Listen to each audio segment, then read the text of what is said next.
اچھا بھائی، پب جی گیم کھیل کر پیسے کمانا کیسا ہے؟ پب جی والے ٹورنامنٹ کرواتے ہیں اور پیسے رکھتے ہیں 1 کروڑ یا 2 کروڑ. سبحان اللہ، رکھتے کہاں پر ہیں ذرا معلوم کر کے بتائیں.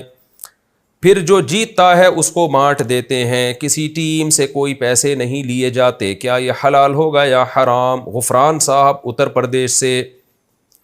بھائی سوال میں خود وضاحت کی گئی ہے کہ کسی سے بھی پیسے نہیں لیے جاتے، تو اگر پیسے نہیں لیے جا رہے لوگوں سے تو پھر تو یہ جوا نہیں ہے بلکہ ایک طرح کا انعام ہے کہ جو جیتے گا ہم اس کو دے دیں گے.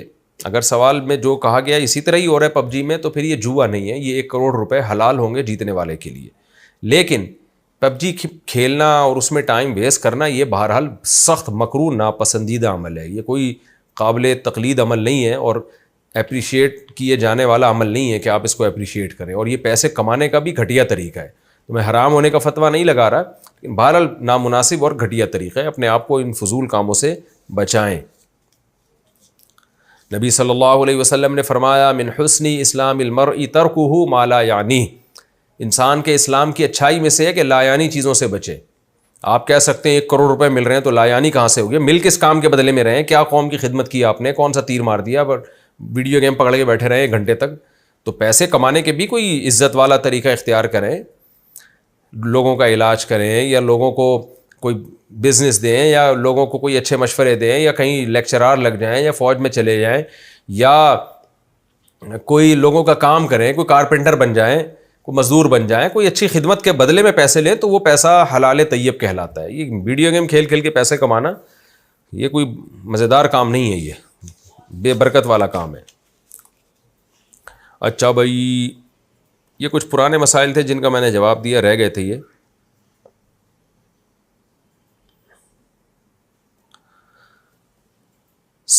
پوچھا ہے جی کہ کیا داماد سے پردہ فرض ہے؟ کیا داماد محرم ہوتا ہے؟ اس سے کتنا پردہ رکھنا چاہیے؟ بنت سلیم کراچی سے. دیکھیں داماد محرم میں داخل ہے، نامحرم نہیں ہے. داماد سے ساس کا پردہ نہیں ہوتا کیونکہ ساس ماں کی طرح ہوتی ہے. یہی وجہ ہے کہ اس سے ہمیشہ نکاح حرام ہے. داماد اگر اپنی بیوی کو طلاق دے دے یا اس کی بیوی مر جائے تو بھی ساس سے نہیں نکاح ہو سکتا، تو لہذا وہ محرم ہے. لیکن ساس بھی اگر جوان ہے اور داماد بھی اگر جوان ہے تو ریزرو رہنا بہرحال ضروری ہے. جیسے بہو اور سسر کا ریزرو رہنا ضروری ہے. سگی بیٹی کا معاملہ اور ہوتا ہے، بہو سے فتنے کا بہرحال اندیشہ ہوتا ہے اگر بالکل جوان ہے اور سسر بھی جوان ہے. تو اس لیے بہو کو سے مصافحہ کرنا، ہاتھ لگانا اس کو یا اس کے گال پہ بوسہ لینا یا ماتھے پہ بوسہ لینا یہ نامناسب ہے، بہت سخت مکروہ ناپسندیدہ عمل ہے. بلکہ بہو کو جب سسر صاحب پیار کریں گے تو بس سر پہ ہاتھ رکھیں بس. اسی طرح داماد جوان ہے، ساس بھی جوان ہے، تو ساس داماد کو جب پیار کرے گی تو سر پہ ہاتھ رکھے بس. اور بیٹا کیا حال ہے، اپنا خیال رکھنا. اس سے زیادہ باڈی کو ٹچ کرنا داماد کے یا بلا حائل مصافحہ کرنا یہ بھی ٹھیک نہیں ہے، یہ فتنے کا دور ہے. تو اس لیے اس بارے میں احتیاط لازم ہے. اسی لیے علماء نے لکھا ہے کہ اگرچہ ساس جو ہے وہ داماد کے لیے محرم ہے، مگر ساس اور داماد اگر دونوں جوان ہوں تو اکیلے سفر نہیں کر سکتے. تو اس میں یہ ہے کہ سگا بیٹا ہو یا بھائی ہو یا اس طرح کا کوئی رشتہ ہو تو دوسرا کوئی رشتہ ہوگا جو سسرالی رشتہ نہیں ہونا چاہیے اگر دونوں جوان ہیں. تو بہرحال اصولی طور پر تو پردہ فرض نہیں ہے، فتنے کی وجہ سے یہ حکام ہے. تو ریزرو اتنا یعنی اتنا فری نہ ہو کہ مصافحہ ہونے لگے یا بلا حائل ایک دوسرے کو جسم جو ہے ٹچ کرنے لگیں، جیسے کہ ماں بیٹے ہوتے ہیں یا باپ بیٹی ہوتے ہیں. اتنا زیادہ آگے نہ بڑھیں بلکہ وہ تھوڑا ریزرو رہیں. اور ویسے بھی حرمت مصاہرہ کے مسائل ہیں، وہ میں کئی بار بیان کر چکا ہوں، اس کو اب ریپیٹ کرنے کی ضرورت نہیں ہے. نامحرم کو سلام کا جواب دینا. کیا غیر محرم کو سلام کا جواب دے سکتے ہیں؟ میری کلاس کی کچھ بہنیں مجھے جب سلام کرتی ہیں تو میں جواب دینے پر مجبور ہو جاتا ہوں، کیا مجھے اس کا گناہ ہوگا؟ محمود مقبوضہ کشمیر سے. محمود بھائی شریف آدمی لگ رہے ہیں، اپنی کلاس فیلوز کو بہنیں کہہ رہے ہیں تو امید ہے آپ سلام کا جواب دے دیا کریں انشاءاللہ.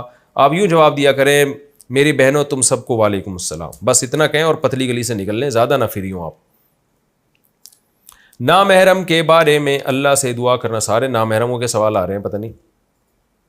کیا کسی غیر محرم لڑکی کے لیے دعا کی جا سکتی ہے کہ یا اللہ اسے میرے حق میں بہتر کر دے، یا اللہ اسے مجھے عطا کر دے؟ سبحان اللہ. ارحم صاحب لاہور سے. ارم صاحب میری دعا ہے آپ کی کہ اس اچھی جگہ شادی ہو جائے تاکہ آپ کوئی اور دعا مانگا کریں. دیکھو کسی لڑکی کا نام لے کے اللہ مجھے فلانی دلا دے, مجھے فلانی دلا دے, یہ مناسب نہیں ہے. آپ اللہ سے یوں دعا مانگا کریں کہ اے اللہ میری اچھی جگہ شادی کرا دے, جو میرے حق میں بہتر ہو مجھے وہ دلا دے. اور اگر آپ کسی لڑکی کو چاہتے ہیں تو اس کا دماغ میں تصور لا کے یہ بھی دعا کر سکتے ہیں, اللہ اگر یہاں تیرے علم میں بہتر ہے تو یہاں کرا دے. بس اتنا, اس سے زیادہ آگے نہ بڑھے کہ نام لے لے کے دعا کریں. جائز ہونا الگ, جائز تو ہے, کسی کا بھی نام لے کے دعا کی جا سکتی ہے, لیکن یہ ایک طرح سے یوں سمجھیں کہ اللہ کو آپ سمجھا رہے ہیں کہ یہاں کرا دے, یہ زیادہ بہتر ہے. تو یہ اللہ کو نہ سمجھائیں. اس کی مثال ایسے ہے جیسے ایک شخص نبی صلی اللہ علیہ وسلم کی خدمت میں آیا, عرض کیا یا رسول اللہ آپ میرے لیے دعا مانگیں کہ اللہ مجھے مال و دولت عطا کرے. آپ نے منع کیا. اس نے, وہ منافق تھا, پھر کہنے لگا دعا کریں مال و دولت. تو نبی صلی اللہ علیہ وسلم نے منع کیوں کیا؟ اس لیے کہ یہ دعا مانگنا ہے اللہ مجھے دولت دے دے, یہ مناسب نہیں ہے. دولت سے جو مقصد ہے وہ دعا مانگنی چاہیے. دولت کا مقصد کیا ہے؟ آپ کی زندگی عافیت سے گزرے, آپ میں استغنا ہو, آپ کی زندگی پرسکون ہو جائے. تو اللہ سے یوں دعا مانگے, اللہ مجھے کشادہ رزق حلال دے دے, اے اللہ مجھے استغنا عطا فرما, میں کسی کے سامنے ہاتھ نہ پھیلاؤں, حلال کشادہ رزق برکت والا. تو یہ دعا مانگے جائیں. اے اللہ میری اتنی تنخواہ کر دے, 50 لاکھ کر دے, 1 کروڑ کر دے, یہ نامناسب الفاظ ہیں. اس لیے کہ اس کا مقصد ہے, یہ دعا میں آپ گویا اللہ کو سکھا رہے ہوتے ہو کہ مجھے پیسے سے مطلب ہے, مجھے پیسے سے جو مقصد ہے نا وہ مقصد سے مطلب نہیں ہے, میرا مقصد ہی پیسہ ہے. اب آپ یہ کہہ رہے ہو مجھے فلانی چاہیے, فلانی لڑکی سے شادی کرا دے, اس کا مطلب آپ کا مقصد ہی فلانی لڑکی بن چکی ہے. حالانکہ شادی کا مقصد تو سکون, اطمینان اور ایک کامیاب لائف ہوتی ہے. تو وہ اللہ سے یوں دعا مانگے جو ایسی ہو وہ والی دلا دے مجھے. تو اب ہو سکتا ہے وہ آپ اللہ کے علم میں آپ کے لیے بہتر نہ ہو. اچھا یہ جو 1.5 ہوشیاری ہو رہی ہے کہ اللہ اسی کو بنا بھی دے ایسا, تو یہ بھی 1.5 ہوشیاری ہے.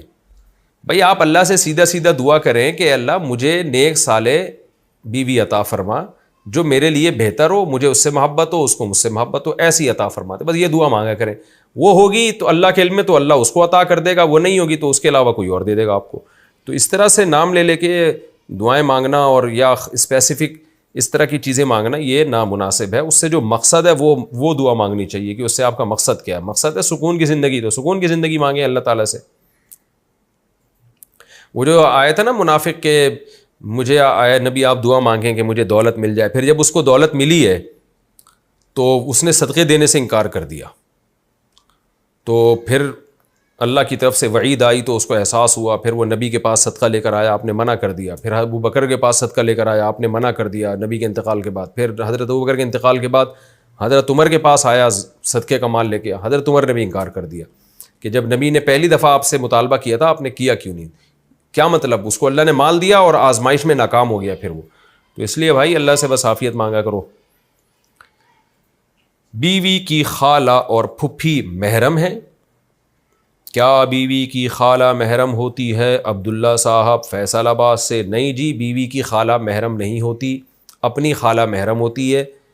بیوی کی ماموں, بیوی کے پھپھا, بیوی کے چچا, بیوی کی بھتیجی, بیوی کی بھانجی, یہ سارے نامحرم ہیں. لوگ سمجھتے ہیں میری بیوی کے جتنے محرم ہیں وہ میرے بھی محرم بن گئے. ایسا بالکل بھی نہیں ہے.